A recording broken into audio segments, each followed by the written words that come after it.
Hi, I'm Jeff Tackney. And I'm Jen Tackney. And we're Team TeamTackney. We have some exciting stuff happening today. Yay. We have a special guest with us, Josh Atwood from Finance of America. Thanks for having me. Thank you for being here, Joshua. Yes, thanks for being here. So today in this video, we're going to talk about sellers. It's really geared towards sellers and not being scared to sell your home to a veteran. So Jeff, why in the past were sellers scared to sell their home to veterans?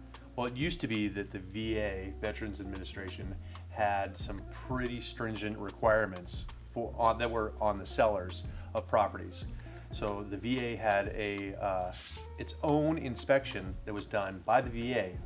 That's above and beyond the buyer's typical physical inspection. And it used to be a requirement that the seller pay for and fix any health and safety issues that VA inspector found. So it was oftentimes a can of worms, and the sellers did not want to be handcuffed into paying and repairing all of those things that the special VA inspector found on the property. And then there was something with VA closing costs. Yeah, for a while, VA had a long list of items that the buyer was not allowed to pay for. And so closing costs are regional. And in Southern California, we have closing costs that are typically buyer and typically seller closing costs. And with VA, they just kind of said, never mind with that. And this is a list of what the seller or what the buyer cannot pay for. And so then that fell to the seller. So now they're repairing the property, putting more money in, and then now they're covering costs that they wouldn't traditionally have to cover. So those are some reasons to why people were afraid to accept a VA offer. And that was in the past. And when do you guys have a kind of a reference point of when that went away? Because the reason why we're bringing this up is a lot of times when Jeff and I are on listing appointments, this is a concern of we don't want to sell to a veteran using a VA loan. And in the last year and a half, the veterans have actually become a protected class. So there's 29 protected classes in the state of California, and the veteran, that becomes discrimination if a seller is discriminating against accepting a VA loan. So we wanted to make sure that you guys are educated on these things are different. It's a great opportunity to be of service to those that have been of service to us, and it's not going to be that difficult. So that's what we're going to talk about. But you guys know about when that changed? That about 10 years ago or so. I was going to say about 10 years, and it's taken some time to get adopted. So a lot of times there's still that old school mentality that selling to a veteran or someone getting a VA loan is just going to be too much. And so it's taken time for that to kind of go away. And I think proof is still out there. We're talking about it right now, that there's still a lot of misconceptions about it. So the closing cost, for example, that's now sort of settled and even. So it goes back to what someone would typically pay for. In terms of a buyer getting a VA loan, there are a lot of benefits. They have the most generous underwriting requirements. So credit scores, income, that type of stuff. It has the widest guidelines. And at the end of the day, the underwriter's asking themselves, is this a benefit to the borrower? Now, we try to ask that on everything, but the question is weighed much more heavily when it comes to a VA loan. So income requirements, credit score requirements, that type of stuff is a lot more loose on veterans loans, and that's for the veteran's benefit. So that's one example. There's some other nuanced examples when it comes to accepting a VA loan.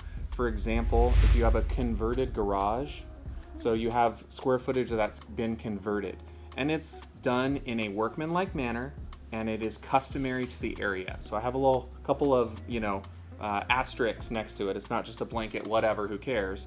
But as long as these things are met, then that square footage can actually count towards value. Oh, wow. So we know that currently a garage conversion on a conventional loan, it can be, there's a question about permitting and things like that, and that's for another day. But you can't get value for that. You can't get living space for that, square footage for that. But on a VA loan, you actually can. And so we see that, and again, it has to be customary for the area. So it's not a blanket, absolutely. But we start to get into things like that when it comes to, the benefit of the seller accepting a VA loan. Yeah. And I was going to say, and the benefit to the seller is we have experience with VA loans, having buyers that utilize the VA loans, and like Josh alluded to, the underwriting guidelines are a lot more liberal from our aspect, and which means it's a higher likelihood that that loan's going to go through. So for a seller, you could feel as confident, if not more confident, that the loan's going to go through because of those liberal guidelines that they run under. Yeah, and I think another assumption too, if I can just say it real Yeah. quick, is a lot of times you'll see 100% financing. Yes, on- that's what I was going to bring up. And because- so a yeah. lot of times a seller's going to look at that and go, I want someone who's got some skin in the game. I want someone with 20% down. I Yeah. want something like that. Don't assume that because someone's getting 100% financing that they need it. Right. So just because they're taking advantage of a VA benefit, and that's what it is. It's one of their benefits for service.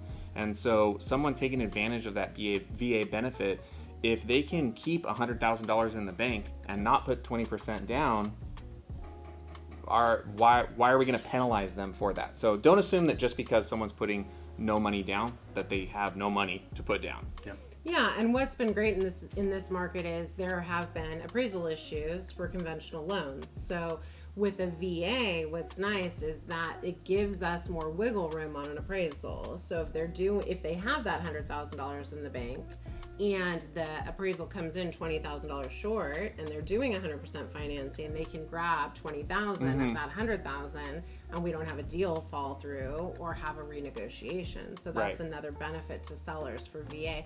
And it's probably hard we're speaking kind of another language when we start talking about that, but we do want to just emphasize that, like you said, the 100% financing has its benefits, not just to the veteran, it can also have its benefits to the seller if they have the assets to bring in the difference on appraisal.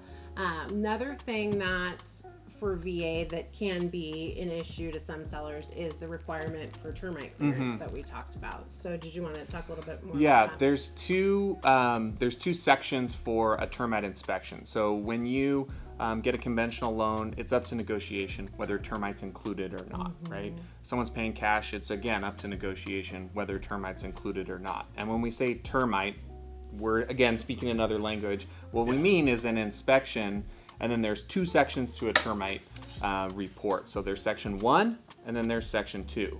Without getting into the details of it, section 1 is kind of the bigger stuff. Those are active termites, active wood destroying organisms. And so section 1, when you get a VA loan, has to be what we call cleared. So whatever the termite inspector calls out in there has to be cleared before escrow closes. So that's something that you do need to consider when you're accepting a VA offer, but also too, it's not necessarily, hopefully a deal breaker. Right, because it's been very customary for a very long time in Southern California. We do see termites. We're close to the ocean in West Garden Grove, 4 miles. Little plug for our West Garden Grove. So being close to the ocean, we see them. And it's been customary for a long time for sellers to pay for termite clearance on all transactions. In this market, which has been a heavy seller's market for quite a few years, for a very long time, we're seeing a lot of, like Josh mentioned, it's being negotiated out. It's been an as-is sale, buyer take it or leave it. And so we just closed a VA, or we're closing a VA in a couple days, which is exciting. And they did do the termite clearance for the veteran, as they were required to do. However, that was the only thing the veteran asked for. They didn't ask for any other repairs.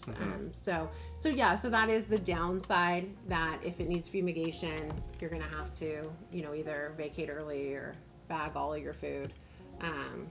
But that's the only thing that, other than that, the VA is fabulous. And we love working with VA. Us And too. it's easy going. It's very easy. Like you said, I mean, it's those parameters and it's a great loan.